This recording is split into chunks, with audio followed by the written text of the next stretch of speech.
बिस्मिल्लाहिर्रहमानिर्रहीम, अस्सलामुअलैकुम जनाब। दोस्तों कैसे हो आप सब? यकीनन ठीक ठाक होंगे। और वो जो सर्दी की एक लहर स्टार्ट हुई है, ठंडा ठंडा खुनकी वाला मौसम है, उसको एंजॉय कर रहे होंगे। सुबह 9 की टीम की तरफ से उम्मीद और दुआ यही कि आप जहाँ कहीं भी हो ठीक ठाक हो, ज़िंदगी मज़े सुकून और खैरियत से गुजर रही हो। जनाब अल्लामा इकबाल ओपन यूनिवर्सिटी के प्लेटफॉर्म IT डिपार्टमेंट से हमारी वो जो हफ्ते में 5 दिन एक लाइव ट्रांसमिशन होती है सुबह 9 के नाम से, हमारा मॉर्निंग प्रोग्राम, और आपकी होस्ट सादिया आपके साथ एक बार फिर मौजूद। आज अगर हम बात करें तो पूरी दुनिया में जो है वो शुगर का जो है वो आलमी दिन मनाया जा रहा है। डेफ़िनेटली वो एक अवेयरनेस क्रिएट करने के लिए भी, और इसके साथ साथ हम देखते हैं कि हमारे माशरे में ज़ियाबतीस जो है वो एक बहुत तेज़ी से बढ़ता हुआ मर्ज़ भी बनता जा रहा है। कभी इसकी शरह जो थी वो हमें देखने में मिलती थी कि कुछ जो है वो अबव 40 अबव 50 में कभी हमें पता चलता था कि जी इनको जो है वो शुगर है, शुगर पेशेंट बन चुके हैं ये। लेकिन अब हम देखते हैं कि बदकिस्मती से हमारे जो वो छोटी बच्चे भी हैं उनमें भी जो है वो ये मर्ज़ तेज़ी से बढ़ रहा है। इसके साथ साथ अगर हम अपनी ज़िंदगी में देखें तो एक मसनूई ज़िंदगी अगर हम कहें तो शायद हम उसकी तरफ ज़्यादा आ गए हैं। वो जो एक कुदरती माहौल हमें मिला करता था, फिर अब सहूलियात ज़्यादा हो गई, हमें गाड़ियाँ मिल गई। हम वो जो एक थोड़ा सा फ़ासला था जो हम 5 मिनट का पैदल चलकर तय कर लिया करते थे, तो अब गाड़ी और बाइक प्रेफर करते हैं कि चाबी पकड़ें, और वो 5 मिनट की भी जो वॉक थी उसको भी ख़त्म कर दिया गया। चलना फिरना कहीं, और उसके बाद आर्टिफिशियल फूड, जंक फूड बच्चे बहुत प्रेफर करते हैं। लेकिन इसके साथ साथ हम बड़े भी जो है वो होम फूड की बजाय जो है वो प्रेफर कर रहे होते हैं कि कभी रेस्टोरेंट्स में चले जाएं और बाहर का खाना खाएं। ये सब वो चीज़ें हैं जो शायद हम कहीं अपने आप को रिलैक्स करने के लिए कर रहे होते हैं। इंटेंशन यही होती है कि थोड़ा सा एक वो जो एक रूटीन चलती हुई तेज़ी से बढ़ती हुई ज़िंदगी की रूटीन है उसमें कहीं बहुत डिप्रेशन या परेशानी और ये वाली चीज़ें जो हैं वो हमारे जहन के ऊपर असर डाल रही होती हैं। तो उससे निकलने के लिए हम आउटिंग करते हैं, लेकिन ये हमें किस तरह डैमेज कर रही है, इस तरह की जो आउटिंग्स हैं वो किस तरह से डैमेज कर रही हैं, ये एक बहुत बड़ा सवाल है। इसके साथ साथ वही बच्चों में बढ़ता हुआ रुझान जंक फूड के हवाले से, ये बहुत बड़ा रुझान है। और अनफॉर्चुनेटली बदकिस्मती से हम देखते हैं जनाब कि हम अपने बच्चे को ख़ुद भी जब वर्किंग पेरेंट्स हो जाते हैं तो कहीं हम ख़ुद भी जो है वो थोड़े से इस हवाले से लीनियंट हो जाते हैं, नहीं देख रहे होते हैं कि हमारा बच्चा कितना हेल्दी फूड, कितना ऑर्गेनिक फूड जो है वो खा रहा है। तो एक तरह से एक पॉजिटिविटी ये भी है कि अब कहीं बहुत तेज़ी से एक रुझान ऑर्गेनिक फूड की तरफ भी आ रहा है। लेकिन ये सब चीज़ें कितनी बुरे तरीके से डैमेज करती हैं हमारी बॉडी को, अंदर से मसल्स को। और उसके बाद हम देखते हैं कि ज़ियाबतीस के साथ साथ जॉइंट्स का इशू, ऑर्थोपेडिक इश्यूज़, और एक बहुत बड़ा इशू वो जो नीज़ का इशू आता है ना एक स्पेसिफिक एज में जाकर, वो ख़वातीन हैं या मर्द हजरात हैं तो वो घुटना ज़रूर पकड़ के बैठे होते हैं कि भाई अब जो है वो हमारे घुटने ने चलने से इनकार कर दिया। बहुत सी इसकी रीज़न्स हो सकती हैं। तो प्रोग्राम के फॉर्मेट की तरफ आते हैं। डेफिनेटली जो एक बेस बात की, तो हमारे पास आज मेहमान भी जो हैं वो इसी हवाले से मौजूद हैं। सारा हमारे साथ मौजूद हैं, ऑर्थोपेडिक डॉक्टर हैं, इन प्रैक्टिस डॉक्टर हैं ये, और इसके साथ साथ सोशल वर्क भी करती हैं। अस्सलाम वालेकुम सारा। वालेकुम अस्सलाम। कैसी हैं आप? अल्लाह का शुक्र। थैंक यू सो मच, आपने सुबह सुबह वक्त निकाला, आप यहाँ पर आई।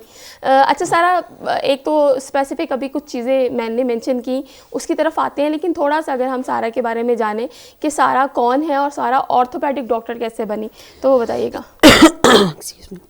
मैं बेसिकली, मेरा नाम सारा वजाहत है, मैं इस्लामाबाद में इधर ही पैदा हुई हूँ, उधर बड़ी हूँ। फिर I had always wanted to be a doctor. फिर जिस वक्त हम लोग एडमिशन्स ले रहे थे उस वक्त डॉक्टर ऑफ फिज़िकल थेरेपी एक नई फील्ड आई थी निस्बतन, तो लोगों को उसके बारे में अवेयरनेस नहीं थी। मुझे थोड़ा सा उस तरफ इंटरेस्ट हुआ, फिर I decided to go through that side. उसके बाद फिर आहिस्ता आहिस्ता जब मेरा ग्रेजुएशन हो गया तो फिर जो है मैंने डॉक्टर फरीद ज़िमरी को ज्वाइन कर लिया। He is an orthopaedic surgeon. तो मेजरली मैं उनके साथ काम करती हूँ, बाकी हम दूसरे पेशेंट्स भी देखते हैं, लेकिन बेसिक जो मेरी डोमेन है वो ऑर्थोपेडिक फिजिकल थेरेपी है, ऑर्थोपेडिक रिहैब पे हम लोग काम करते हैं। अच्छा सर, हम सोसाइटी में देखते हैं, आप तो अब है इस फील्ड में, आप तो डेली बेसिस पे पेशेंट्स को जो डील कर रही होती हैं। हम पहले स्टार्ट लेते हैं शुगर से, क्योंकि आप आज इंटरनेशनल लेवल पर उसका एक डे भी सेलिब्रेट हो रहा है, जिसका डेफिनेटली पर्पज़ यही है कि जितनी हम अवेयरनेस क्रिएट कर सकते हैं कि हम कैसे बच सकते हैं शुगर, हम ऐसी अपनी लाइफ में कौन सी चीज़ें हैं जो चेंज कर सकते हैं जिसकी वजह से कहीं बहुत चांसेस कम हो सकते हैं, और उसके बाद जो है शुगर में, तो वो कैसे अपनी एक लाइफ को मैनेज कर कर जो है वो इसको कम कर सकते हैं। आपके पास पेशेंट आते हैं शुगर के? बिल्कुल, हमारा मेजॉरिटी पेशेंट जो है वो डायबिटिक ज़रूर होता है। आजकल हर दूसरा पेशेंट डायबिटिक होता है। इसमें बेसिकली एक्सरसाइज का बहुत इंपॉर्टेंट रोल है, बल्कि इनफैक्ट जब हम सेकेंड ईयर में थे तो हमारी एक प्रेजेंटेशन थी कि importance of exercise in diabetics. उसमें यानी आप जितनी ज़्यादा अपनी लाइफ में एक्टिविटी मॉडिफिकेशन रखते हैं, व्हेन यू ईट क्लीन, अच्छा आपकी डाइट होती है, तो फिर आहिस्ता आहिस्ता आप इन सारे रिस्क से बाहर आ जाते हैं। लेकिन उसमें एक्सरसाइज का बहुत ज़्यादा रोल है। अनफॉर्चुनेटली अभी जो हमारा दौर है उसमें हम इतना ज़्यादा गैजेट डिपेंडेंट्स हैं, मतलब हमारी डिपेंडेंसी है ना, लोग हर वक्त मोबाइल पे बच्चे खेलते हैं इंस्टेड ऑफ प्लेइंग आउटसाइड। इसी तरह बड़े भी जो है वो ज़्यादातर मोबाइल फ़ोन से यूज़ करते रहते हैं। पहले लोग फ्री टाइम में वॉक्स पे निकल जाते थे, एक्सरसाइज को प्रेफरेंस देते थे, कोई गेम्स खेल लेते थे। तो एक तो एक्टिविटी लेवल हमारी लाइफ में कम हो गया काफ़ी ज़्यादा। दूसरा कार्स वगैरह का इस्तेमाल करते हैं, वॉक कम हो गई है। और फिर मेजॉरिटी ऑफ द टाइम हम लोग खाते सही नहीं है, क्योंकि एक्टिविटी लेवल कम है, बिजी है सब अपनी लाइफ्स में, खाने पकाने का, ऑर्गेनिक फूड्स का इनका टाइम नहीं है, फास्ट फूड की तरफ, जंक फूड की तरफ ज़्यादा चले गए, जिसकी वजह से जो है डायबिटीज़ की शरह तेज़ी के साथ बढ़ती जा रही है। हम देखते हैं बच्चों में, मतलब अनफॉर्चुनेटली हमारा जो बच्चा है वो 3 साल से लेकर 10 साल तक, हम बहुत छोटे लेवल पे बच्चों को देखते हैं, हमें पता चलता है जी ये भी डायबिटिक है। तो ये कोई जेनेटिक भी हो सकता है? जेनेटिक रोल होता है डायबिटीज़ में, डेफिनेटली होता है। जेनेटिक मतलब एक बड़ा रोल प्ले करते हैं, जो ख़ास तौर से ये जुवेनाइल डायबिटीज़ होती है ना, बच्चों में जो होती है, इसमें ज़्यादा जेनेटिक्स ही अपना रोल प्ले करते तो हैं। ये इसमें थोड़ी हम ये रेयर देखते है। हैं कि मतलब अगर एक छोटा बच्चा है जो डायबिटिक है, कहीं फ्यूचर में जाकर मेडिकेशन से या डाइट कंट्रोल से या किसी भी चीज़ से फ्यूचर में जाकर वो उससे उसको ख़त्म, वो डायबिटीज़ ख़त्म हो सकती है, या जो बच्चा शुरू से डायबिटिक है वो अपनी होल लाइफ तक जो है वो डायबिटिक ही रहेगा? जनरली डायबिटीज़ ख़त्म नहीं होती है। ये दो तरह की डायबिटीज़ होती हैं, टाइप 1 टाइप 2 ना। टाइप 1 ये होती है जो यंग एज में हो जाती है। ये जनरली इसका डाइट से इतना ज़्यादा ताल्लुक़ नहीं होता, इसका जेनेटिक और एज ए डिजीज़ ये एक बंदे को अटैक करती है। लेकिन जो टाइप 2 है उसका जनरली एज से ताल्लुक़ होता है, जब आपकी बॉडी में इंसुलिन बनाने वाले सेल्स ख़त्म होना शुरू हो जाते हैं, कम होना शुरू हो जाते हैं, फिर वो आपको लाइफ टाइम जो है पहले मेडिकेशन पे डिपेंडेंट रहना पड़ता है, फिर आहिस्ता आहिस्ता कई दफ़ा इंसुलिन पे भी जाना पड़ता है। लेकिन अगर आप उसको अपनी डाइट मॉडिफिकेशन रखें, एक्सरसाइज रखें, तो वो कंट्रोल हो सकती है। अच्छा, आपका ऑर्थोपेडिक के हवाले से भी एक एक्सपीरियंस है। हम देखते हैं कहीं एक बहुत एक्सट्रीम जो सिचुएशन होती है उसमें हम देखते हैं कि डायबिटिक जो पेशेंट हैं उनकी आईसाइट भी कहीं इफ़ेक्ट हो रही होती है, माइनस पे जा रही होती है। लेकिन इसके साथ साथ कभी हम देखते हैं कि वो जो बॉडी पार्ट्स का कट कर देना, जी वो किस एक्सट्रीम लेवल पर जाकर जो है वो होता है और कितना पेनफुल होता है, अगर आपने एक्सपीरियंस किया इसको? इस तरह के हमारे पास पेशेंट आते हैं ऑर्थोपेडिक डिपार्टमेंट में, जिनको मतलब अनफॉर्चुनेटली एम्पुटेशन करनी पड़ती है, हाथ टांग वगैरह काटनी पड़ती है, क्योंकि डायबिटीज़ की वजह से पाँव उनका ख़राब होने शुरू हो जाते हैं ना। तो वो आप फिर उस चीज़ को रोक नहीं सकते, आपकी बॉडी को पॉइजन करना शुरू हो जाता है ना ख़राब पार्ट, तो उसको अनफॉर्चुनेटली काटना पड़ता है। एक ये डायबिटीज़ की बड़ी कॉम्प्लिकेशन है। फिर जाहिर सी मतलब एम्पुटेशन होती है, फिर हम उनकी रिहैब पे फोकस करते हैं। जितना पोर्शन रह जाता है टांग का, उसको सारे की उसकी एक्सरसाइजेस, स्ट्रेंथनिंग, उसको खड़ा करना, वापस चलाना, आर्टिफिशियल टांग के साथ ट्रेन करना, सारी रिहैब होती है। दूसरी डायबिटीज़ की एक बड़ी कॉम्प्लिकेशन होती है फ्रोजन शोल्डर। ये बहुत कॉमन कॉम्प्लिकेशन है। पेशेंट आते हैं, उनको पता नहीं होता, वो यूजुअली बताते हैं हमें शोल्डर पेन है, शोल्डर ऊपर नहीं जा रहा, शोल्डर साइड में नहीं हो रहा, हाथ की एक्टिविटीज़ रिस्ट्रिक्ट हो गई हैं। ये इससे कैप्सूल श्रिंक हो जाता है डायबिटीज़, अगर आपकी अनकंट्रोल्ड हो ना। और अगर कंट्रोल्ड भी हो तो डायबिटीज़ अपने कॉम्प्लिकेशन साथ लाती है ऑर्थोपेडिक में, that is frozen shoulder. Oh my God, मतलब ये तो वाकई बहुत वो अलार्मिंग है। अच्छा, शुगर के हवाले से तो स्पेसिफिकली भी हमने बात की, और थोड़ी सी वही कोशिश कि अगर हम गौर करें तो शुगर है, एक एग्जिस्ट करती है बीमारी, लेकिन हम उसको कहीं ना कहीं कवर कर सकते हैं एक अच्छी हेल्दी डाइट से, हेल्दी लाइफस्टाइल से वो कंट्रोल हो सकती है। तो वो अगर हम उसको कहीं अलार्मिंग सिचुएशन तक लेकर जा रहे होते हैं तो वो डेफिनेटली हमारा। लेकिन इसमें अगर हम देखें एक कॉज डिप्रेशन भी कहीं कॉज इफेक्ट करता है? स्ट्रेस डेफिनेटली आपकी डायबिटीज़, अनकंट्रोल डायबिटीज़ की तरफ ज़रूर कंट्रीब्यूट करता है। जो हाई लेवल ऑफ स्ट्रेसेस होते हैं उससे फिर डायबिटीज़ का कंट्रोल आपका डिस्टर्ब हो जाता है। बॉडी में सारे, आपकी पूरी बॉडी जो है वो हार्मोनल बैलेंसेस के साथ ही चल रही है ना।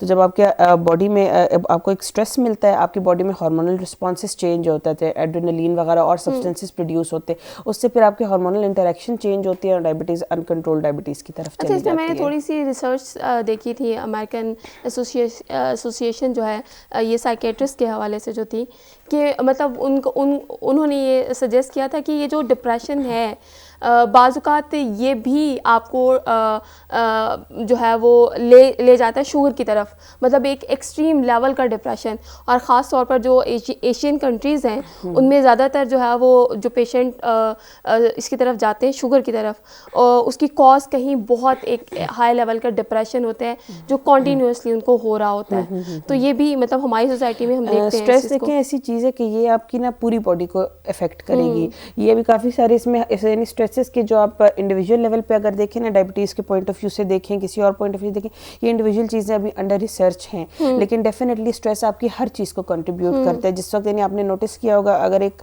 बंदा अगर स्ट्रेस में चला जाता है या बहुत ज़्यादा परेशान है, उसको स्वेटिंग भी होगी, उसका बीपी भी शूट करेगा, उसको हेडेक्स भी होंगे, सारा कुछ उसकी बॉडी पे हार्मोन्स के सारे रिस्पॉन्सेज आते हैं ना। तो वो डेफिनेटली आपका हार्मोनल इम्बैलेंस जब होना शुरू होता है, फिर वो चीज़ें ख़राब होती हैं। डायबिटीज़ पे भी कंट्रीब्यूट करता है आपका स्ट्रेस से जो है मसल्स, जो हमारे पास ऑर्थोपेडिक में भी पेशेंट्स आते हैं, पेशेंट कहते हैं हमारा मसल बहुत ज़्यादा टाइट हुआ हुआ है, हमें नींद नहीं आती, मस्कुलर स्टिफनेस है, क्योंकि वो बताते हैं कि जी हम बहुत दिन से डिप्रेशन में हैं, हमारी नींद नहीं पूरी होती। वो फिर factors muscle tightness, muscle pain की तरफ भी और इसमें डिप्रेशन एक बहुत बड़ा कॉज जो है वो वेट गेन और वेट लूज करने में भी जो है वो बहुत ज़्यादा इफेक्ट करता है। अच्छा, ये तो शुगर के हवाले से थोड़ी सी चीज़ थी, लेकिन वही बात है कि उसको जहन पे सवार करना है कि अब आप शुगर पेशेंट हैं और एक कॉन्टीन्यूस बीमारी है, तो आप नहीं इसमें जो है वो सेहत आपकी कॉन्टीन्यूसली ख़राब होगी। ये एक मिथ है जो हमने बनाई है। डेफिनेटली एक मैनेजमेंट है जो आपने अपनी लाइफ में लेके चलनी है। हो सकता है हम बॉडी की तरफ अगर आएँ शुगर से हटकर, आपका डिपार्टमेंट है फिज़ियोथेरेपी के हवाले से है, ऑर्थोपेडिक है, बहुत बड़ा रुझान हम देखते हैं बच्चों में, ख़ास तौर पर हम बच्चों से शुरू करते हैं, बड़े लेवल पर तो आता है। हमारा बच्चा जो है वो फ़िज़िकल एक्टिविटी में बहुत जल्दी थक जाता है। इसकी क्या बहुत बड़ी रीज़न क्या है? बहुत बड़ी रीज़न ये है कि हम जंक फूड की तरफ ज़्यादा चले गए हैं। एक तो जंक फूड से ये होता है कि आप फ्रूट वेजिटेबल्स नहीं ले रहे हैं जो आपकी बॉडी को ऑपरेट करने के लिए नेचुरली आपको विटामिन्स, मिनरल्स चाहिए, आपको कैल्शियम चाहिए, ये सारी चीज़ें इनकी आपको ज़रूरत होती है। जब आप जंक की तरफ चले जाते हैं तो ये चीज़ें कम हो जाती हैं। आप फल सब्जी तो ले नहीं रहे, बच्चे यूजुअली फल सब्जियाँ नहीं पसंद करते। आजकल कोई 1 in 100 या 2 in 100 होगा जो बच्चा आपको कहेगा कि जी हाँ हम फ्रूट्स और वेजिटेबल्स खाते हैं या खाएंगे। मेजॉरिटी जो है वो पैक्ड फूड्स की तरफ, कैंड फूड्स की तरफ, जंक फूड्स की तरफ है। तो उस वजह से साथ फिर इसकी कोल्ड ड्रिंक्स की, आप कह लें कार्बोनेटेड ड्रिंक्स की प्रमोशन और एडिक्शन बहुत ज़्यादा है। उसकी वजह से आपके मसल्स, सारा मेटाबॉलिज्म जो है ना वो वीक हो जाता है, सारे मसल्स, बोन्स, सारा कुछ कार्बोनेटेड ड्रिंक्स आपकी वीक करती हैं। तो उसकी वजह से भी बच्चों में फटीग लेवल बहुत हाई है। दूसरा, विटामिन डी वगैरह नहीं बनता। पहले के टाइम में ये होता था कि बच्चे बाहर खेलना वगैरह प्रेफर करते थे ना। विटामिन डी आपका धूप से बनता है ज़्यादा। आपकी स्किन पे जब धूप पड़ती है तो विटामिन डी बनता है, जो कि आपकी बोन्स की स्ट्रेंथ के लिए इंपॉर्टेंट है। जब बच्चे बाहर नहीं निकलते, वो घर में गैजेट्स यूज़ करते रहते हैं, ज़्यादातर घर में रहना प्रेफर करते हैं, तो फिर विटामिन डी डेफिशिएंसी भी हमारे जो सोसाइटी में एक बहुत ज़्यादा बड़ी है, वो यूनिवर्सल है, वो पूरी दुनिया में विटामिन डी डेफिशिएंसी से चल रही है। बिल्कुल, ये रियलिटी है। और हम देखते हैं कि बाहर तो बहुत ज़्यादा अब इस चीज़ को प्रेफर किया जाता है कि एटलीस्ट अपनी बॉडी को 30 मिनट्स के लिए ही सही, लेकिन वो सन बाथ का एक ट्रेंड है जो कहीं बाहर यूरोपियन कंट्रीज़ में चल रहा है, बहुत ज़रूरी है। हमारे यहाँ भी ये बच्चों के हवाले से, बड़ों में अब हम देखते हैं कि बहुत ज़्यादा जो है वो मसल्स का इशू चलता है, नौजवानों में भी बहुत सा चलता है। उसकी क्या रीज़न हो सकती है, कैसे बच सकते हैं, अपने आप को बचा सकते हैं इन सब चीज़ों से, इस हवाले से भी बात करेंगे। लेकिन यहाँ वक्त एक ब्रेक का, ब्रेक के बाद वापस आएंगे। प्रोग्राम सुबह 9 में रहिएगा हमारे साथ।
Welcome back. ब्रेक के बाद एक बार फिर आपको खुशामदीद कहते हैं और सारा हमारे साथ मौजूद है। सारा, बड़ी अजीब, मतलब मुझे थोड़ा सा स्ट्रेंज लग रहा था, आपने कहा कि आप डॉक्टर बनना चाहती थी, ख्वाब होता है डॉक्टर बनेंगे, इंजीनियर बनेंगे, मतलब ऑर्थोपेडिक वाली साइड पे आने का आपने कैसे सोचा कि आपने ऑर्थोपेडिक की साइड लेनी है?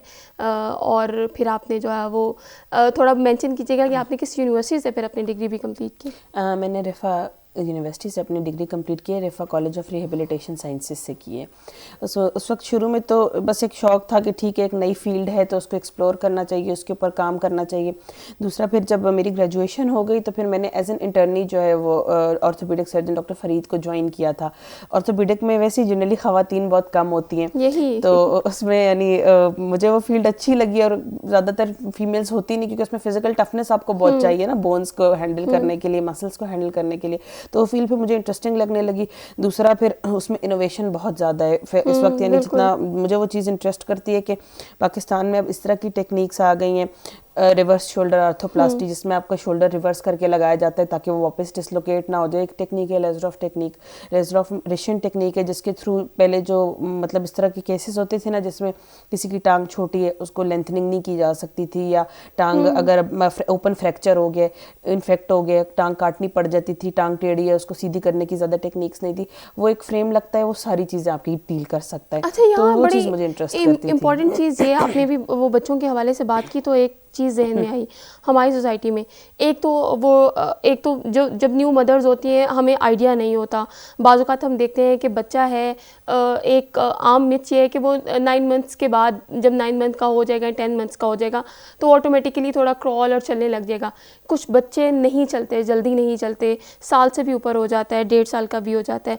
उसकी क्या रीज़न हो सकती है? और फिर हम देखते हैं कि कुछ जैसे जैसे बच्चे ग्रो कर रहे होते हैं, बॉडी ग्रो कर रही होती है, लेकिन उनके जो लेग्स और बाजू हैं, ये भी एक डिज़ीज़ ही है कि वो उस तरह से ग्रो नहीं कर रहे होते। तो वहाँ पर मतलब पेरेंट्स अगर देखें उनके बच्चे इस तरह से हैं तो उनको क्या फ़ौरन से ऐसी किन डॉक्टर्स के पास जाना चाहिए, किन से कांटेक्ट करना चाहिए? इसमें जनरली जो है ना, इसमें मल्टीपल फैक्टोरियल चीज़ है ये। कई दफ़ा यानी जनरली जो बच्चों के माइलस्टोन्स होते हैं ना, उसमें इस तरह होता है कि आपका बेबी जो है, जो माइलस्टोन्स सेट किए गए ना मेडिकली, कि 3 मंथ्स में आपका बेबी नेक होल्ड कर सके, आपको नेक नहीं पकड़ना पड़े उसका, जनरली ये 3 to 4 मंथ्स पे भी वेरी कर सकता है। इसी तरह 6 to 7 मंथ्स में वो सिटिंग एवरेज स्टार्ट कर दे, कुछ बच्चे 4-5 में भी कर लेते हैं। इसी तरह 9-10 मंथ्स में वो थोड़ा सा सपोर्टेड स्टैंडिंग स्टार्ट कर ले। ये जनरली आपके बॉडी के अंदर ही खुद ही रिस्पॉन्सेज आते हैं, नेचुरली बच्चा जो है सारे रिस्पॉन्सेज डेवलप करता है। ठीक है, इसमें ये होता है कि डिले का काफ़ी सारे रीजंस होते हैं। जनरली जो हम सबसे कॉमनली ऑर्थोपेडिक में हमारे पास पेशेंट आते हैं जिनमें फिजिकल थेरेपी का सबसे ज़्यादा रोल है, वो सीपी बच्चा होता है, सेरेब्रल पाल्सी, जिसमें at the time of birth या before the time of birth कोई ब्रेन में जो है इशू आ जाते हैं, ऑक्सीजन की कमी हो जाती है, कोई इस तरह के ब्रेन में स्कीमिया वगैरह इश्यूज आ जाते हैं, जिसकी वजह से ब्रेन डेवलपमेंट प्रॉपर नहीं होती, क्योंकि आपकी बॉडी को सारे सिग्नल्स डेवलपमेंट्स के ब्रेन नहीं देने हैं ना, ब्रेन डेवलपमेंट प्रॉपर नहीं हो पाती, जिसकी वजह से बच्चा है तो प्रॉपरली खड़ा नहीं हो पाता, प्रॉपरली बैठ नहीं पाता। कुछ बच्चों की प्रोग्नोसिस बहुत अच्छी होती है, बाय 5 ईयर्स की एज तक अगर बच्चा यानी खड़ा हो जाए तो फिर उसके चलने के चांसेस बहुत अच्छे होते हैं।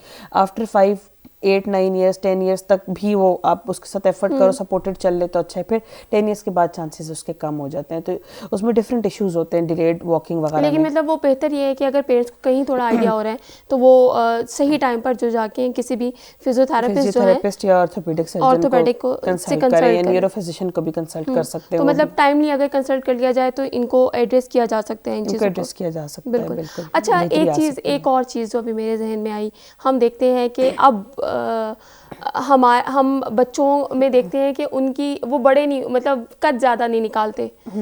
इसकी ये भी कोई रिलेट करता है कि इसकी भी कोई फिजियोथेरेपी हो सकती है, या ये कोई एक जेनेटिक इशू होता है? इसमें बहुत मेजर जो रोल होता है ना, वो जेनेटिक्स का ही होता है। माँ बाप लंबे हो तो मेजॉरिटी ऑफ द टाइम बच्चा लंबा ही होता है। लेकिन एक वो ट्रेंड चलता है ना कि अच्छा भाई हैंग हो किसी चीज़ के साथ तो हाइट ज़्यादा होगी, या फिजिकल एक्टिविटी ज़्यादा करो हाइट ज़्यादा होगी। फिजिकल एक्टिविटी का ये रोल है कि अल्लाह ताला ने, क्योंकि टांगे आपकी वेट डालने के लिए बनाई है, ठीक है, आप जितनी ज़्यादा इसके ऊपर वेट बियरिंग करते हैं, जितनी फिजिकल एक्टिविटी करते हैं, आपकी ये लॉन्ग बोन्स जो है ये स्ट्रेंथन होती हैं, इसके अंदर सेल्स तेज़ी से मल्टीप्लाई होते हैं। फिजिकल एक्टिविटी ज़्यादा हो तो बोन स्ट्रांग होती है, दूसरा उसके अंदर ग्रोथ पोटेंशियल बेहतर होता है। दूसरी लेकिन मेजॉरिटी इसमें रोल जो आपकी जेनेटिक्स का होता है, और बाकी डाइट का ये रोल है कि जो बहुत ही बेचारे मेल न्यूट्रिशन होते हैं उनको जाहिर सी बात है आपकी बोन स्टॉक बनाने के लिए विटामिन मिनरल्स अवेलेबल नहीं होते, उनमें फिर थोड़ा सा हाइट का इशू आ जाता है। सही। अच्छा, बहुत इंपॉर्टेंट चीज़ उसकी तरफ आते हैं, जो हमारे घरेलू ख़वातीन हैं, घर में होती हैं, कहने को सारा दिन काम भी हो रहा है, घर का काम भी हो रहा है, बच्चों को भी देख रही हैं, लेकिन सबसे ज़्यादा हम जॉइंट्स का अगर इशू देखें तो वो घरेलू ख़वातीन जो हैं वो ज़्यादा सफ़र कर रही होती हैं। बैक बोन में इशू आ रहा होता है, शोल्डर्स में इशू आ रहा होता है, नीज़ में इशू आ रहा होता है, इवन मतलब हम अब तो देखते हैं कि पाँव के मसल्स भी कहीं स्ट्रेच हो रहे होते हैं, तंग कर रहे होते हैं। हम देखते हैं जी वहाँ यहाँ से कोई वेन खिंच गई, तो इसकी क्या रीज़न्स है? इसकी बड़ी रीज़न 3-4 हैं। एक तो रीज़न ये है कि वो बाहर उनको फिजिकल एक्टिविटी का, हेल्दी एक्सरसाइज का, धूप में एक्सपोजर, इन चीज़ों का टाइम बहुत कम मिलता है। अच्छा, एक तो वो ट्रेंड है ना, वो कहती हैं हम तो सारा दिन घर के काम करते हैं। वो मैं बताती हूँ आपको। दूसरी चीज़ ये है कि उनकी डाइट इश्यूज होते हैं। आप मेजॉरिटी ऑफ द टाइम देखेंगी कि जो हाउस वाइफ्स हैं या जो मदर्स हैं स्पेशली, वो बजाय अपने लिए स्पेशली टाइम निकालने के, अपनी डाइट प्लान करके उसको प्रॉपरली अपना इंटेक रखने के बजाय क्या करेंगी, बच्चों का बचा हुआ नाश्ता खा लेंगी, बच्चे खाना छोड़ देंगे वो खाएंगी, या बच्चों को देखते देखते अपना एक मील स्किप कर देंगी। उनकी एक तो डाइटरी मॉडिफिकेशन उस तरह नहीं होती। दूसरा ये कि आपका मसल ऐसी चीज़ है, मसल और जॉइंट्स जो हैं, हम समझते हैं कि इसको ओवर यूज़ करेंगे तो ये स्ट्रेंथन होगा, जबकि ऐसा नहीं है। इसकी स्पेसिफिक टारगेटेड एक्सरसाइज और टारगेटेड पोस्चर्स हैं जो कि आपके मसल्स और जॉइंट्स को हेल्दी रखते हैं। और घर की खवातीन जो है वो अपने मसल्स को ओवर यूज़ कर रही होती हैं, वो बेचारी ओवर बर्डनड भी होती हैं, और मोस्ट ऑफ द टाइम वो अपनी पोस्चर केयर नहीं कर सकती। यानी नीज़ के लिए अगर आप 90 डिग्री से आगे आगे इनको बेंड करते हो, ज़्यादा ज़मीन पर बैठने वाले काम करते हैं, क्रॉस लेग सिटिंग करते हैं, तो नीज़ वीक होते जाते हैं। इसी तरह बहुत सारे लोग स्टेयर्स चढ़ने उतरने को एक्टिविटी एक्सरसाइज समझते हैं, जबकि स्टेयर्स पे आपके बॉडी लोड मल्टीप्लाई बाय 6 आपकी जॉइंट पे पड़ता है। 6 टाइम्स आपकी लोडिंग नी जॉइंट की ज़्यादा होती है, नी जॉइंट ख़राब होता है। तो हाउस वाइफ्स की जो है सीढ़ियों पे एक्टिविटी बहुत ज़्यादा होगी, घर साफ़ कर रही होंगी, ज़मीन पे बैठ के कपड़े धो रही होंगी, झाड़ू लगा रही होंगी, उससे उनके नीज़ ख़राब होते हैं। दूसरा, बेंडिंग एक्टिविटीज़ से बैक ख़राब होती है, वेट उठाने से बैक ख़राब होती है, तो वो उनकी ये एक्टिविटीज़ भी बहुत ज़्यादा होती हैं। बच्चों के साथ भाग दौड़ में वेट्स लिफ्ट करना, या फिर उनके जो है बेंड करके छोटे बच्चे के काम करना, उस वजह से ओवर यूज़ और रॉन्ग पोस्चर उनको मसल प्रॉब्लम्स का शिकार ज़्यादा बनाते हैं। और इसमें कहीं वेट इशू भी आता है? वेट इशू सबसे कॉमन चीज़ है। ये जो आपकी लोडिंग जॉइंट्स है, knee joint, hip joint, ankle joint, ये 3 आपकी लोडिंग जॉइंट है जिससे आपकी बॉडी का सारा वेट ज़मीन की तरफ ट्रांसफ़र होता है ना। लेकिन आपके नी जॉइंट जो है वो मोबाइल जॉइंट बहुत ज़्यादा है, उसमें मूवमेंट बहुत ज़्यादा है, उसकी कार्टिलेज में मुसलसल रगड़ लगती है, तो सबसे पहले इफेक्ट होने वाले जॉइंट्स यूजुअली आपका नी जॉइंट होता है, वेट जब आपका ज़्यादा होता है, लोडिंग इस पर ज़्यादा हो तो। अच्छा, इसमें मतलब थोड़ा सा एक वही बात है कि एक अवेयरनेस हमारे यहाँ बात यह है कि हम जितना बैठेंगे तो हमारी बॉडी जो है वो उतना ही, एक तो वेट गेन करेगी, दूसरा मतलब स्टक हो जाएगी, कहीं बॉडी मसल स्टक हो जाएंगे। एक जहन में यही होता है कि एक्टिव रहना चाहिए, काम करना चाहिए, लेकिन ये आपने बड़ी मतलब ज़बरदस्त बात यहाँ पर बताई है कि एक्सेस ऑफ एवरीथिंग की जो हम बात करते हैं कि बैड, तो वो उसमें कहीं मतलब आप एक्सेस में वेट लिफ्ट करेंगे। अच्छा, आपने स्टेयर्स की बात की, अगर यहाँ इसको थोड़ा सा देखें कि कहीं यहाँ पर एज फैक्टर भी होता है कि 30 के बाद जाकर या 40 के बाद जाकर आपको खुद अपने आप को थोड़ा सा इन चीज़ों के हवाले से कंट्रोल करना शुरू कर देना चाहिए। अगर आप 20 से 30 की एज में हैं तो then you can do all kind of physical activities. Exactly. सबसे ज़्यादा पेशेंट जो आता है ऑर्थोपेडिक ओपीडी में वो डिजेनरेटिव आर्थराइटिस के साथ आता है। डिजेनरेटिव आर्थराइटिस क्या है? आपकी बॉडी एज के साथ साथ डिजेनरेट करना शुरू कर देती है, आपके सारे जॉइंट्स वीक होना शुरू हो जाते हैं, उसकी वजह से घिसना शुरू हो जाते हैं, दैट इज डिजेनरेटिव आर्थराइटिस। तो आपकी बॉडी 30s के बाद 40s के बाद डिके की तरफ आहिस्ता आहिस्ता जा रही होती है ना, जैसे जैसे एजिंग होती जाती है। उसमें फिर ये इंपॉर्टेंट होता है कि आप अपनी एक्टिविटी मॉडिफिकेशन रखें। फीमेल्स के लिए खासतौर से इंपॉर्टेंट होता है कि वो वॉक करें, जितनी लोडिंग होगी ऑस्टियोपोरोसिस नहीं होता, भुरभुरी नहीं होती हड्डी, टांगों की, कमर की, ये हड्डियाँ ना। ऑस्टियोपोरोसिस बहुत ज़्यादा कॉमन डिजीज़ है फीमेल में ख़ास तौर से।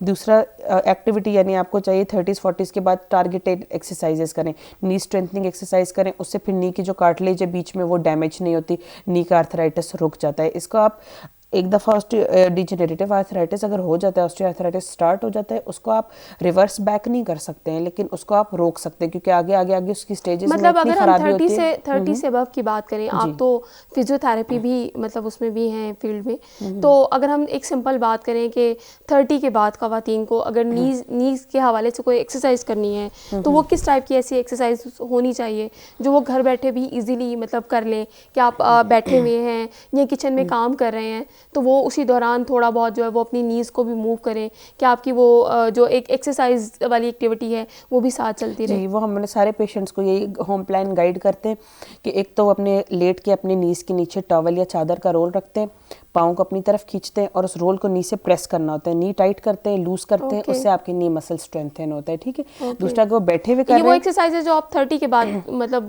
उससे पहले भी यंग बच्चों मतलब में भी पहले तो हम करते डेफिनेटली हैं, कर सकते हैं, और बाद में करनी चाहिए 40 के लाजमी, बाद भी 30 बल्कि 40s में करनी हाँ, चाहिए। ओके। दूसरा सिंपली लेट के लेग को अपनी तरफ रेस करें, पाँव को अपनी तरफ खींचें, उससे आपका सारा मसल स्ट्रेंथन होता है। और सबसे सिंपल अगर आप काम करते भी करना चाहते हैं, जनरली नमाज जो उस एज में ऑस्टियोआर्थराइटिस वाले पेशेंट्स को हम कहते हैं बैठ के नमाज पढ़ें, तो हम उनको ये गाइड करते थे कि आप हर नमाज के बाद अपनी स्ट्रेट लेग रेजिंग करें, लेग रेज करके होल्ड करें 5 to 10 सेकंड्स, उसके बाद नीचे ले जाएं। ये आपकी नी स्ट्रेंथनिंग एक्सरसाइज सिंपल जो घर में आप कर सकते हैं। बहुत सिंपल है, और मतलब ऐसी भी है कि कोई भी खातून किसी भी किस्म की कोई वो एक्सक्यूज़ नहीं दे सकती कि मतलब मैं नहीं कर सकती। Exactly. और ये बहुत ज़बरदस्त। अच्छा, हम उसमें एक चीज़ अगर हम अभी आएँ मर्द हजरात की तरफ आएँ, वो एक गिला होगा कि ख़वातीन के हवाले से ही बात हो रही है, तो हम देखते हैं कि ऑफिस वर्क है, ज़्यादा देर बैठना पड़ता है, उसके बाद ज़्यादातर अब हम देखते हैं कि वही लैपटॉप वर्क होता है कि आपने उसके ऊपर करना होता है, आपके सब मसल्स जो हैं वो भी इस्तेमाल हो रहे होते हैं, शोल्डर मसल्स जो हैं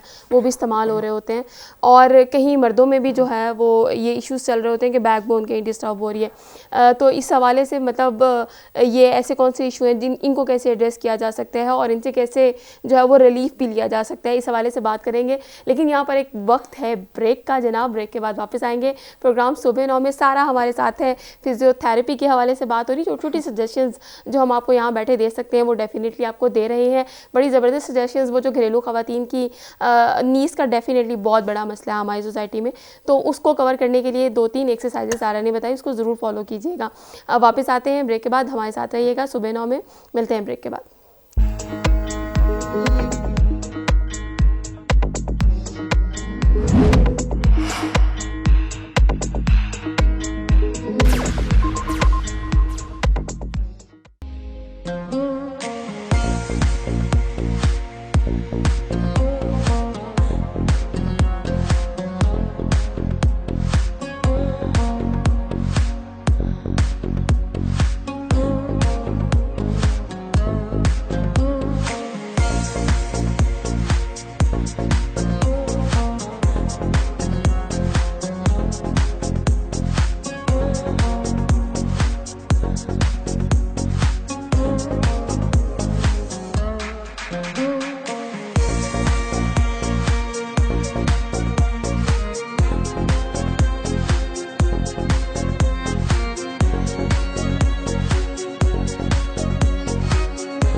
वेलकम बैक। ब्रेक के बाद फिर एक बार फिर आपको खुशामदीद कहते हैं।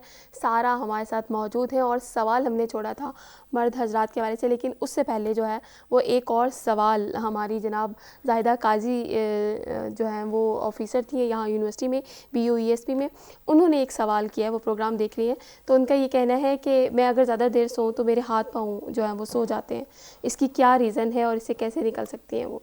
इसकी पॉसिबल एक रीज़न ये हो सकती है, जो जनरली अगर मतलब सुन के लग रहा है ना, वैसे तो क्लिनिकल असेसमेंट से हमें एग्जैक्ट आइडिया हो जाता है कि उनकी कोई डायबिटीज़ की, ब्लड प्रेशर की कोई हिस्ट्री है नहीं है, या उनको ब्लड लेवल्स क्या हैं, किस तरह की हेल्थ है ना।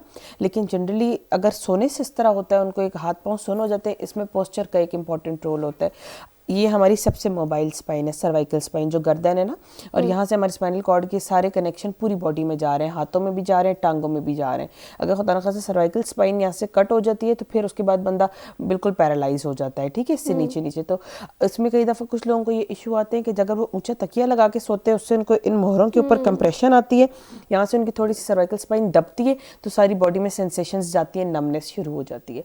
उसमें फिर ये होता है कि आप पतला तकिया यूज़ करें और सर्वाइकल की स्ट्रेंथनिंग एक्सरसाइजेस करनी होती हैं, जिससे फिर स्ट्रेंथनिंग होती है, तो फिर आहिस्ता आहिस्ता आपकी नमनेस ख़त्म होना शुरू हो जाती है।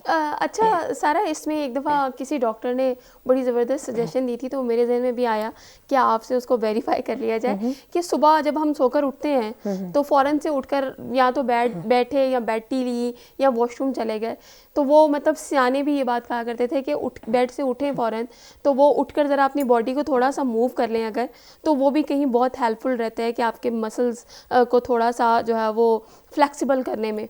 तो ये भी कहीं वो जो हमारे यहाँ थोड़ा सा मॉर्निंग एक्सरसाइज और मॉर्निंग वॉक का एक कॉन्सेप्ट हुआ करता था, तो वो डेफिनेटली फिर सही है किसी हद तक। बिल्कुल ठीक है, आपके मसल को स्ट्रेचिंग की ज़रूरत होती है, क्योंकि जो आपका मसल इन्फ्लेम्ड होगा, रात को इन्फ्लेमेशन पीक पे होती है, सुबह आप जब उठेंगे अर्ली मॉर्निंग स्टिफनेस भी होती है, कुछ लोगों को आर्थराइटिस में, कुछ को जो है वो मसल स्टिफनेस होती है, मसल टाइटनेस होती है। बल्कि एक हमारे माशरे में आजकल बहुत कॉमन डिजीज़ है प्लांटर फेशियाइटिस, जिसमें पाँव के नीचे तले में एड़ी में टाइटनेस हो जाती है। जब आप सोते हैं रात को वो पीक भी चली जाती है। पहला कदम जब सुबह बेड से उतारते हैं वो सबसे पेनफुल होता है, तो उसके लिए हम पेशेंट्स को रेकमेंड करते हैं कि बेड से उतरने से पहले पाँव में कोई दुपट्टा या कपड़ा बांध के अपने पाँव को फुल स्ट्रेच करें, मसल को नरम करें, उसके बाद उनका बेड से उतरना बिल्कुल ईजी हो जाता है। पेन सही हो जाएगा।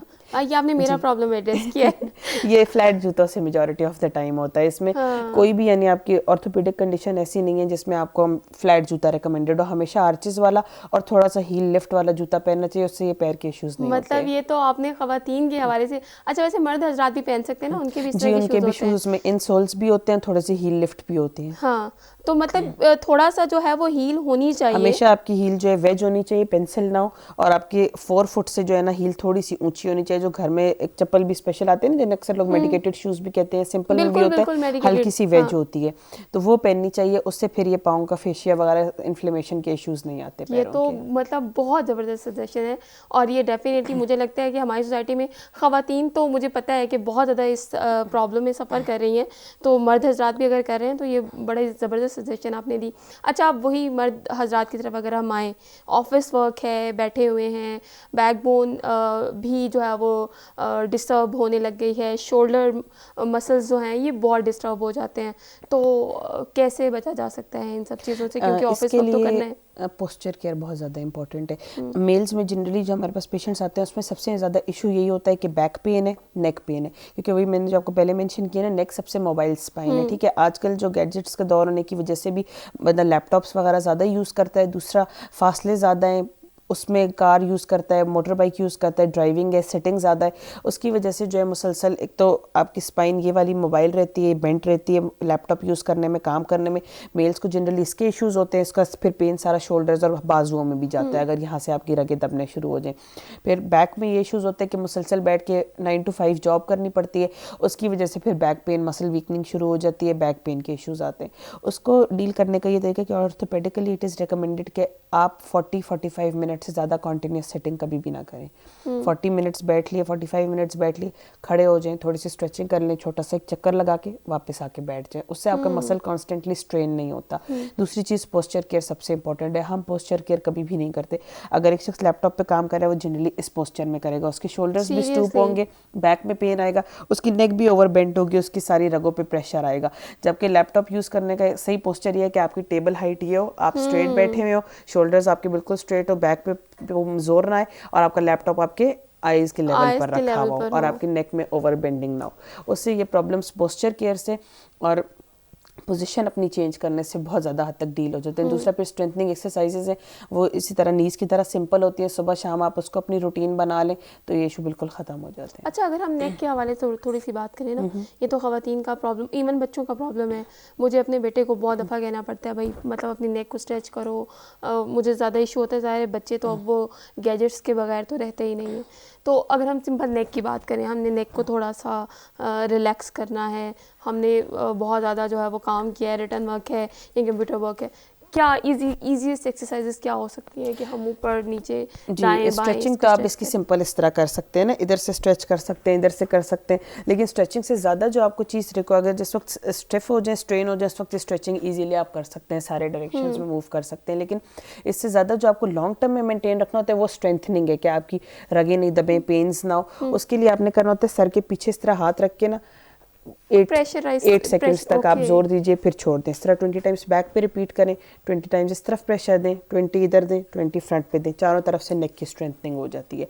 फिर इसी तरह शोल्डर्स को श्रग करें, क्योंकि नेक पेन शोल्डर्स की तरफ भी आपकी वीकनेस यहाँ इन मसल्स को भी सप्लाई जाती है ना, और फिर ऐसे ऑपोजिट डायरेक्शन में खींचिए। ये 3 सिंपल एक्सरसाइजेज है, उससे ये सारे पोर्शन की स्ट्रेंथनिंग हो जाती है। जब आपका मसल स्ट्रेंथन होगा तो आपकी फिर स्पाइन पे, हड्डी पे, डिस्क्स पे जोर नहीं जाता। और अगर हम बैकबोन की बात करें, मतलब जैसे अब हमने बैठना है, ड्राइविंग करनी है, बहुत ज़्यादा, एक तो फासले इतने ज़्यादा हैं, आपको घर से ऑफिस तक जाने में भी 30, और उसके बाद ट्रैफिक की वजह से वो 30 मिनट का तो जो ट्रैवल है वो 25 मिनट्स जो है वो आपको ट्रैफिक की वजह से लग जाते हैं।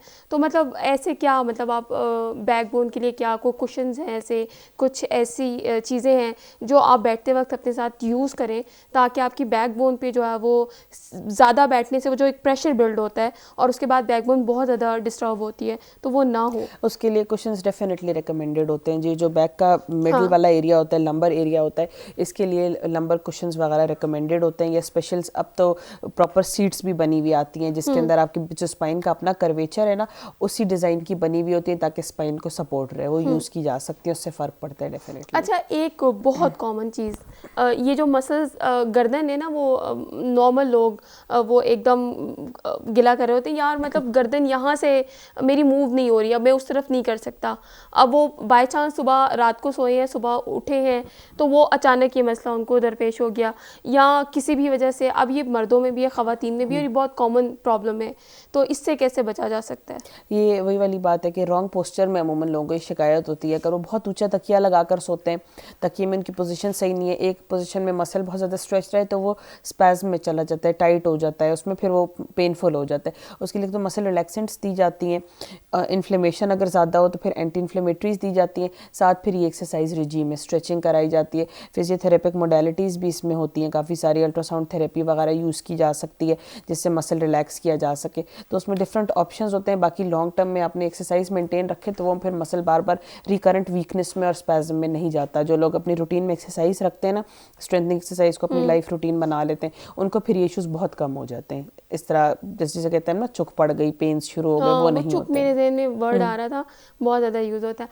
अच्छा, एक और कॉमन इशू, एक तो हम ब्लड क्लॉट्स वो बनते हैं बहुत ज़्यादा बॉडी में, लेकिन इसके साथ साथ मसल्स के हवाले से भी, मतलब मैंने देखा है कि हम कहते हैं जी मसल्स के भी क्लॉट्स बन गए हैं बॉडी में, कि इवन हम जब वो मसाज करते हैं बॉडी पे, हमें खुद फील होते हैं, और वहाँ फिर हमें कहीं लगता है यहाँ से वो जो स्टफनेस की आप बात करिए, तो कहीं शायद वो स्टिफनेस मतलब इस तरह से आती है, तो वो उससे कैसे, एक तो मतलब एक्सरसाइज है, लेकिन अब एक बंदा 35 प्लस हो गया, नहीं की एक्सरसाइज, और अब भी जो है वो एक रूटीन लाइफ है और ये सब है, तो अब अगर वो अपने आप को थोड़ा सा रिलैक्स करना चाहता है, उसको एहसास होता है कि कहीं गलती हुई लाइफ में, तो अब मुझे वापस आना है, तो वो कैसे मतलब अपने आप को इस प्रॉब्लम से निकाल सकता है? इसके लिए ये होता है कि शुरू में जो ट्रीटमेंट रिजीम होती है ना, वो जब हमारे पास पेशेंट ये जनरली आता है तो वो बहुत सिवियर पेन में आता है, क्योंकि हम लोग का ये थोड़ा सा तरीक़ेकार है, जनरली ह्यूमन नेचर है ये, हर जगह पर यही है कि जब तक आपको पेन शदीद ना हो जाए, तंग ना करना शुरू कर दे, हम उसको डिले करते रहते सही है भाई। यूजुअली आपके पास पेशेंट आएगा सिवियर पेन में आएगा, सिवियर स्टिफनेस के साथ आएगा, वो फिर आपको शुरू में आपने उसका रिजीम इस तरह सेट करना होता है कि आप उसको एंटी इन्फ्लेमेटरीज भी देते हो, ओरल मेडिकेशन का इसमें काफ़ी स्ट्रॉन्ग रोल होता है, साथ उसको ड्यूराजेसिक वगैरह इस तरह की दवाएं जो होती है ना, जो मसल रिलैक्सेंट्स होती हैं, वो भी देते हैं। उसके बाद उसको साथ एक्सरसाइज प्रोग्राम भी बताते हैं। अगर इतनी सिवियर स्टिफनेस होती है, पेन्स होते हैं जिसकी वजह से वो बिल्कुल मूव नहीं कर पा रहा, तो फिर उसको फिजियोथेरेपी डिपार्टमेंट में रिकमेंड कर देते हैं कि आप वहाँ जाके किसी ट्रेंड फिजियोथेरेपिस्ट के अंडर जो है वो मशीन्स मोडालिटीज से मसल्स को रिलैक्स कराएं एक आध हफ्ता। फिर उसके बाद जब एक हफ्ते में उसकी कंडीशन बहुत बेहतर हो जाती है, फिर उसको होम प्लान पे डाल देते हैं, साथ वो अपनी मेडिकेशन लेता रहता है। फिर ऐसे ऐसे जब वो एक्सरसाइज से यूज टू हो जाता है ना, फिर उसकी मेडिकेशन कम कर दी जाती है, एक्सरसाइज पे उसकी डिपेंडेंसी बढ़ा दी जाती है, तो उसकी बॉडी आहिस्ते आहिस्ते फिट होना शुरू हो जाती है। अच्छा सारा, यहाँ पर एक चीज़ अभी जो मेरे जहन में आई, बल्कि दो चीज़ें जहन में चल रही हैं, लेकिन पहले वाली चीज़ आपसे पूछती हूँ। स्वेलिंग का बड़ा इशू होता है, हमें पता चलता है भी वो शायद स्पेसिफिक एज में जाकर होता है, 40 के बाद जाकर 45 या 50 में, कि पाँव स्वेल कर गए हैं। या इवन अब तो मैं कॉलेज यूनिवर्सिटी की जो है वो बच्चियाँ, उनको भी देखती हूँ कि वो थोड़ा ज़्यादा चल लिया, थोड़ा मतलब इस तरह से बैठे रहे, हैंगिंग रही उनके लेग्स, तो पाँवों पे स्वेलिंग हो गई। तो ये भी कोई मस्कुलर इशू आता है? इसका मसल से बहुत गहरा ताल्लुक है। एक तो ये होता है कि जब ओल्ड एज में तो अक्सर ऐसा होता है कि जो आपकी वेन्स के वेल्व्स है ना, जो आपके ब्लड फ्लो को वापस नीचे की तरफ जाने से रोकते हैं, क्योंकि ग्रेविटी है वो आपके ब्लड को नीचे खींच रही है। फिर आपको जब इसी तरह आप ट्रैवल करते हैं, मुसलसल एक पोस्चर में बैठे थे, ब्लड ज़्यादा आपका नीचे की तरफ ग्रेविटी खींच रही है ना, तो वो नीचे एडिमा पानी जमा होना शुरू हो जाता है आपके पाँव में ना। उससे ये होता है कि आपके अब ब्लड ऊपर की तरफ जब फ्लो कर रहा होता है, उसको बैक फ्लो को वेल्व्स रोकते हैं, रगों में गेट्स टाइप होते हैं, दरवाजे टाइप होते हैं, वो एज के साथ उनकी वीकनिंग शुरू हो जाती है। कई लोगों में इसलिए एडिमा आ जाता है, पैरों में स्वेलिंग वगैरह का इशू आता है। दूसरा, आपके मसल्स में ऊपर की तरफ ब्लड चलाने के लिए बहुत इंपॉर्टेंट रोल मसल्स का होता है। ऊपर से नीचे ग्रेविटी ले आएगी, नीचे से ऊपर कौन लेके जाएगा? मसल्स। जितना आप मसल को मूव करेंगे ना, प्रेस होगा मसल, उसके बीच में वेन्स जा रही हैं, वो आपके ब्लड को ऊपर की तरफ फ्लो कराती है। उसका एक्टिविटी से बहुत गहरा ताल्लुक है। उसके लिए फिर पाँव की सिर्फ ये सिंपल एंकल पंपिंग करनी होती है, पाँव को बैक फोर्थ मूव करना होता है, उससे लेट के पाँव को थोड़ा एलिवेट करके ना, उससे फिर आपके ऊपर पेरिफेरल्स मतलब अगर हम सिंपल वे में बात करें तो आप स्ट्रेट लेट जाएं और पाँव की तरफ 2 पिलो रख लें, अपने पाँव पिलो के ऊपर रख लें, पाँव थोड़े से बॉडी से ऊंचे हो जाएं, और देन आप मतलब पाँव अपने की मूवमेंट करें, एंकल पंपिंग करें, उससे फिर आपका एडिमा ख़त्म होना शुरू हो जाता है, कम होना शुरू हो जाता है। एक कॉन्सेप्ट बहुत तेज़ी से फैल रहा है, हम देखते हैं कि 60s के बाद वो ऐसे हमारे बुज़ुर्ग हजरात जिनको कहीं शदीद मतलब अब बर्दाश्त से बाहर हो गया, ये घुटने का दर्द, कहीं जो चलने फिरने से भी कासिर हो गए थे, अब जी जनाब नी रिप्लेसमेंट का एक कॉन्सेप्ट चला है।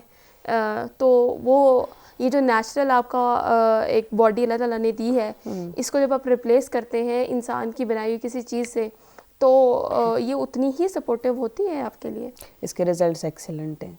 इसका सक्सेस रेट 98% है ऑल अराउंड द वर्ल्ड। सिर्फ 2% केसेस हैं जो कॉम्प्लिकेट होते हैं पूरी दुनिया में, चाहे वो आप यहाँ करा लें, चाहे जो मेडिसिन में सबसे टॉप मोस्ट कंट्री है अमेरिका, जर्मनी वगैरह, इधर करा लें। 2% कॉम्प्लिकेशन रेट हर प्रोसीजर में होती है, क्योंकि ह्यूमन बॉडी की गारंटी नहीं है ना। 98% इसका सक्सेस रेट है। जिन doctor orthopedic surgeon doctor Farid के साथ मैं अटैच्ड हूँ, अब तक वो 1000+ कर चुके हैं, और हम लोग उनकी अराउंड मतलब 3 साल से मैं उनके साथ 500+ की तो हम रिहेबिलिटेशन कर चुके। नेक्स्ट डे से वॉक होती है, उससे अगले दिन आप 3rd डे से स्टेयर्स चढ़ा देते हैं पेशेंट को, और उसके बाद उसकी सारी एक्सीलेंट एम्बुलेशन होती है, बहुत अच्छा चल सकता है। इससे पहले तो नी रिप्लेसमेंट पे अमूमन पेशेंट कराता ही तब है जब वो व्हीलचेयर बाउंड हो जाता है।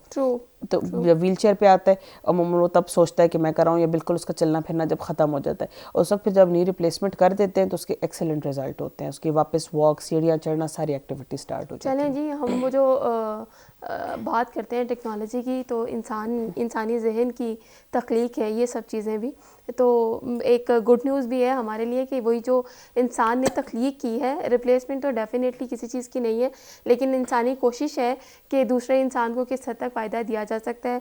तो उसका एक प्रूफ जो है वो अभी हमें सारा ने भी बता दिया कि वो जो एक तो कोशिश करें कि आपके पास वो नौबत ही ना आए कि आपको कहीं जाकर नी को रिप्लेस करवाना पड़े, लेकिन फिर वही बात कि कहीं बहुत सीवियर कंडीशन में ऐसा होता है तो वो कहीं वो जो एक आर्टिफिशियल नी आप लेते हैं तो कहीं आपके लिए सपोर्टिव होती है।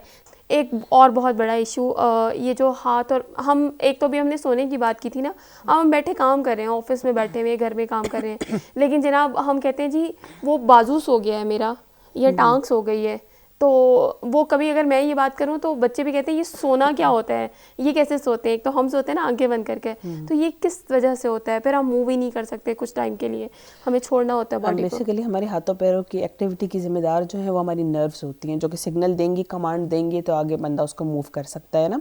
उसमें ये होता है कि जो सोने वाली फीलिंग है, आपकी नर्व कंप्रेस हो जाती है, दब जाती है, किसी रॉन्ग पोस्चर की वजह से, मुसलसल एक पोजीशन में रहने की वजह से मसल में आपकी नर्व दब जाएगी, या कुछ लोगों को मतलब जनरली काम कर रहे होंगे, या वैसे ही कुछ कहते हैं कि हमारा बाजू पूरा दिन सोया रहता है, या जो पेशेंट्स आते हैं ना, तो वही बात है कि रॉन्ग पोस्चर होगा, या इन्फ्लेमेशन हो रही होगी, या कोई मोहरा में जो गैप कम हो रहा होगा, तो उसकी वजह से जो है वो आहिस्ता आहिस्ता आपकी नर्व्स ही दब रही होती हैं, जिसकी वजह से सोने की सेंसेशन होती है। या जो खास तौर से हाथों पैरों की उंगलियों का कहते हैं ना, उसमें फिर डायबिटीज़ की हिस्ट्री देखना इंपॉर्टेंट होती है, पेरिफेरल न्यूरोपैथी होना शुरू हो जाती है। डायबिटीज़ जब लॉन्ग टर्म रहती है ना, तो फिर आपकी छोटी रगें जो एंड की तरफ होती है उंगलियों में, हाथों में, पैरों में, उनको डैमेज करना शुरू कर देती है, तो फिर उससे हाथ पैर सुन रहने की सेंसेशन होती है। इसलिए डायबिटिक्स को खासतौर से गाइड किया जाता है कि आपने अपने पैर की बहुत हिफाजत करनी, ये ख़राब हो गया तो फिर वही बात काटने की नौबत तक चीज़ें जाती है, क्योंकि उनको अपना पाँव फील नहीं हो रहा होता, पेरिफेरल एरिया से उनकी नर्व्स डैमेज होना शुरू हो जाती है, उनको अपना पाँव फील कम हो रहा होता है उसकी वजह से, इसलिए वो ख्याल उस तरह नहीं रख पाते। दूसरा फिर उसमें हीलिंग, क्योंकि ब्लड सप्लाई वगैरह के, नर्व सप्लाई के इश्यूज आते हैं, तो फिर हीलिंग भी उसमें स्लो डाउन हो जाती है। तो उस पर डिपेंड करता है कि आपके डिफरेंट कॉजेज होते हैं, एक नर्व कंप्रेस होना सिंपल है, एक नर्व्स डैमेज होना है डायबिटीज़ की वजह से, ये मतलब दो मेन अगर कॉजेज आपको होते कहीं हैं। फील हो रहा है कि अच्छा, हम कहीं इसको रिलेट कर सकते हैं कि एक जो हाथ पांव सोना है वो कुछ सेकंड्स के लिए, वो कहीं एक नॉर्मल बॉडी भी का भी हो सकता है, या मतलब अगर हाथ पांव सो रहे हैं तो डेफिनेटली आपको एक दफ़ा जाके डॉक्टर से कंसल्ट कर लेना चाहिए। अगर एक तो नॉर्मल बॉडी का तो ये होता है ना कि आप एक पोस्चर में बैठे हुए हैं, जिस तरह हम कई दफ़ा ज़मीन पे अगर बैठ जाएं, पाँव अगर हमारे नीचे दबा हुआ हो या एक खास पोस्चर में हो, वो सो जाता है, वो मूव नहीं हो रहा, क्योंकि थोड़ी देर के लिए आपकी नर्व कंप्रेस हुई, वो ट्रांसिएंट होता है, आप खड़े हुए एक्टिविटी की, वो ठीक हो गया। अगर आपको बार बार रिकरेंट इस तरह के इशू आ रहे हैं कि जी, कुछ लोगों को कार्पल टनल सिंड्रोम होता है, उनका सोते में ही हाथ सो जाता है, यहाँ पे आपकी रग दब रही होती है, यहाँ कार्पल टनल होती है, उस टनल में रग, वही बात है कि जनरली आपका हाथ पाँव सोएगा तभी जब कहीं कंप्रेस हो रहा है। वो कंप्रेशन दो तरह की, एक है कि आपने वक्ती खुद ही ऐसा पोस्चर अडाप्ट किया, कंप्रेस हो गया, 5 मिनट में, 3-4 मिनट में ठीक हो जाता है आपका पोस्चर चेंज करने से। एक है कि आपको कंटिन्यूसली बार बार वो इशू आ रहा है, उसके लिए फिर आपको डॉक्टर को दिखाना ज़रूरी होता है, या तो वो आपको कोई पोस्चर केयर एक्सरसाइजेस, मेडिकेशन देंगे, या फिर जो इस तरह के इशूज़ हैं जहाँ पे टनल्स वगैरह में ब्लॉक हो रहा होता है, उसमें अगर पोस्चर केयर मेडिकेशन से भी ठीक नहीं होता, तो फिर एक माइनर सी सर्जरी करके आपकी नर्व को रिलीज़ करना पड़ता है। मतलब ये तो आपने इतना मुश्किल बात बता दी। वो अगर हम सोशल मीडिया की बात करें तो हमारे नीम हकीम तो बहुत है ना, वो कहते हैं जी आपकी लेफ़्ट लेग सो रही है, आप ऐसा करें राइट लेग का जो ये अंगूठा है ना, इसको पकड़ लें ज़ोर से, तो वो फ़ौरन से सही हो जाएगी, मतलब इस तरह के। लेकिन डेफिनेटली वो आपकी फ़िज़िक के साथ कहीं ना कहीं जो है वो ये चीज़ें रिलेट कर रही होती हैं। अच्छा, हम बहुत इम्पॉर्टेंट वो जो बात करें, घरेलू ख़वातीन की भी बात कर रहे हैं, हम बच्चों की भी बात कर रहे हैं, ऐसा क्या मतलब फ़िज़िकल एक्टिविटी नहीं है हमारे पास। हम देखते हैं कि आबादी बढ़ रही है, सेक्टर्स इतने तंग होते जा रहे हैं, घरों के साथ घर जुड़े हुए हैं, प्लेग्राउंड्स उस तरह से अवेलेबल ही नहीं हैं, उसके बाद शायद पेरेंट्स के पास भी उतना टाइम नहीं है। बहुत ईजीएस्ट ऐसा क्या कि हम बच्चों के लिए जो घर में कर सकें, कहीं उनको जो है वो थोड़ी सी फ़िज़िकल एक्टिविटी भी मिल सके बच्चों के लिए, अगर हम स्पेसिफ़िकली कोई एक्सरसाइज की बात करें। और ख़ास तौर पर अगर एक बच्चा जो है वो 1 साल से ऊपर हो गया, कहीं पेरेंट्स के लिए अलार्मिंग है कि तो नहीं चल रहा, तो मतलब ऐसी कोई एक्टिविटी, कोई ऐसी चीज़ जो हम घर में बच्चों को दें एक्सरसाइज के हवाले से, कि बच्चे की थोड़ी सी फिज़िक ज़रा स्ट्रॉन्ग हो जाए। घर में आप मल्टीपल ऑप्शंस हैं, अगर पार्क्स वगैरह नहीं अवेलेबल, जो ऊपर के पोर्शन में रहते हैं, वो छत पे अपने बच्चे को धूप में दिन के टाइम लेके जाएं, उसको भागने दौड़ने वाली बॉल वगैरह दें, जैसे फुटबॉल खेलते हैं बच्चों के लिए, तो हर किस्म का स्पोर्ट्स हेल्दी है। बड़ों में थोड़ी सी लिमिटेशंस आ जाती है ना कि कौन सा कॉन्टैक्ट स्पोर्ट्स है, कौन सा करना है, कौन सा नहीं। बच्चों में हर स्पोर्ट्स हेल्दी है। दूसरा फिर इसी तरह जो नीचे वाले पोर्शंस में रहते हैं, वो ये कर सकते हैं कि अपने बच्चे को थोड़ी देर कार पोर्च में ले जाएं, कोई छोटा सा घर के बाहर ही लॉन है वहाँ ले जाएं।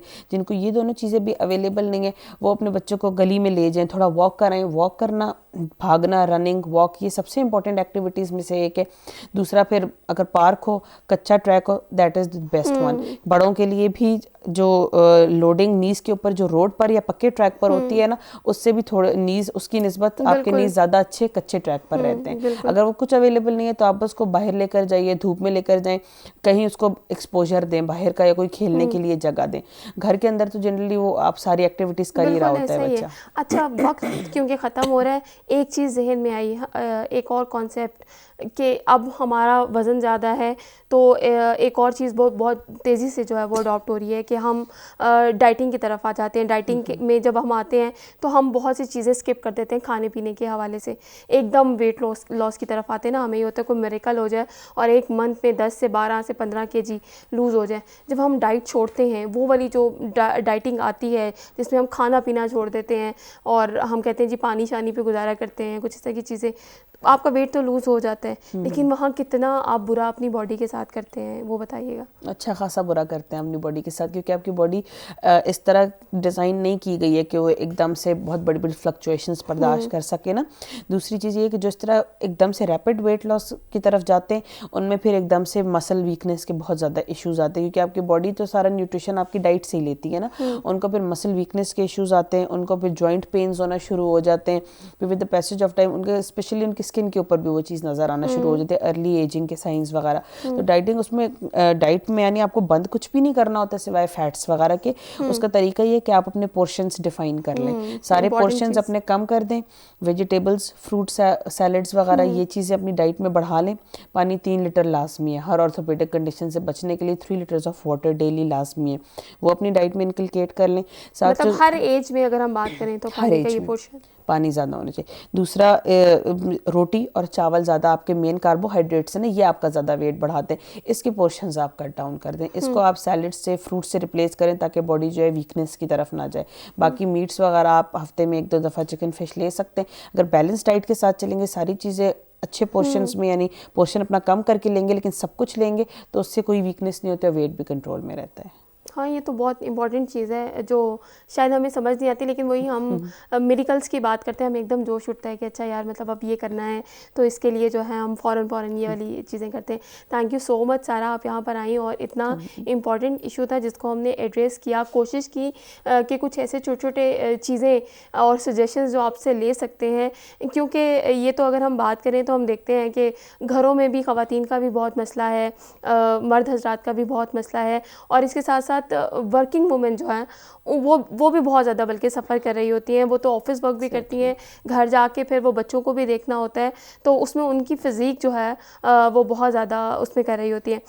एक बहुत जल्दी से बहुत छोटी सी डिप्रेशन है, एंग्जाइटी है, बहुत परेशान है, अननोन परेशानी है, समझ नहीं आती है, तो वो उसका भी कहीं ना कहीं हमारी फ़िज़ीक के साथ रिलेट होता है। हम कहीं कोई एक्सरसाइज करें, कुछ ऐसा करें जिससे हमारा डिप्रेशन रिलीज़ हो सके। Is there anything like this?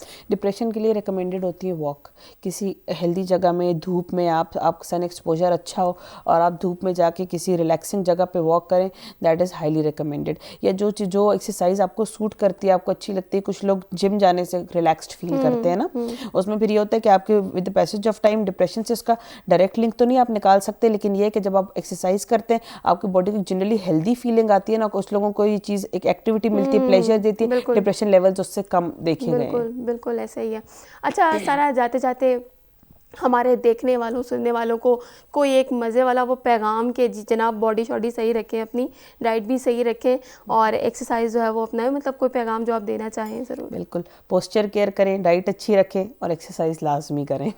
बिल्कुल। और अच्छा, ये पोस्चर केयर जो है, इस हवाले से थोड़ा सा ये भी बताएं कि बच्चों का भी जो पोस्चर है, सिटिंग पोस्चर, वो बहुत ज़रूरी है स्कूल में भी खास तौर पर। बच्चों में सबसे कॉमन इश्यूज आते हैं जब चलते हैं, पाँव अंदर की तरफ ट्विस्ट होगा, बाइक की तरफ ट्विस्ट होगा, हिप की अलाइनमेंट्स ख़राब हो जाती है। उसमें सबसे कॉमन रोल होता है डब्ल्यू सिटिंग का, जो बच्चे ऐसे टांगे पीछे की तरफ निकाल के डब्ल्यू सिटिंग करते हैं ना ज़मीन पे, उससे हिप जॉइंट्स ख़राब हो जाते हैं। बच्चों में ये सबसे इंपॉर्टेंट चीज़ है। दूसरा, बच्चों में जो आजकल गैजेट्स में ऐसे ऐसे लगे होते हैं ना, ये सारा हिस्सा वीक हो जाता है, तो बच्चों में पोस्चर केयर एक्सट्रीमली इंपॉर्टेंट है। और क्लासरूम में जो काम करना है वो भी, उनका भी वही लेवल होना चाहिए, लेवल वो होना चाहिए, डेस्क लेवल ऊंचा होना चाहिए, बहुत नीचे नीचे लेवल के डेस्क नहीं होते। कोशिश हम कर रहे हैं इस पे, हमारा प्लान भी है कि आगे हम जो है वो उस तरह के अवेयरनेस बोर्ड्स वगैरह बना के के हॉस्पिटल्स में लगवा सकें, या इस तरह जिससे लोगों को जो है अवेयरनेस हो। ये एवरीडे मतलब लाइफ में लोगों की बातें नहीं पता होती। बिल्कुल बिल्कुल। और इसमें बहुत इंपॉर्टेंट चीज़ ये है कि अगर आप थोड़े हाइटेड हैं और लेकिन आप इसी पॉस्चर के साथ बैठे हैं तो आप देखेंगे आपकी जो बैकबोन है वो आपको खुद बाहर निकलती हुई फील होना शुरू हो जाएगी। ये बहुत बड़ा इशू है जो अब हमारी सोसाइटी में बहुत तेज़ी से बढ़ रहा है, नज़र आ रहा है। जनाब, प्रोग्राम का वक्त हुआ ख़त्म। उम्मीद है कुछ छोटी छोटी सजेशंस जो आपको दी आपने वो ली होंगी, कहीं फ़ायदा पहुँचा होगा आपको भी। और हमें दीजिए इजाज़त, इंशाल्लाह ज़िंदगी रही तो फिर एक नई शख्सियत के साथ, नए टॉपिक के साथ आपकी खिदमत में हाजिर होंगे। तब तक अपना बहुत ख्याल रखिएगा और अपनों का भी बहुत ख्याल रखिएगा। मुझे और सुबह 9 की पूरी टीम को दीजिए इजाज़त। अल्लाह हाफ़िज़।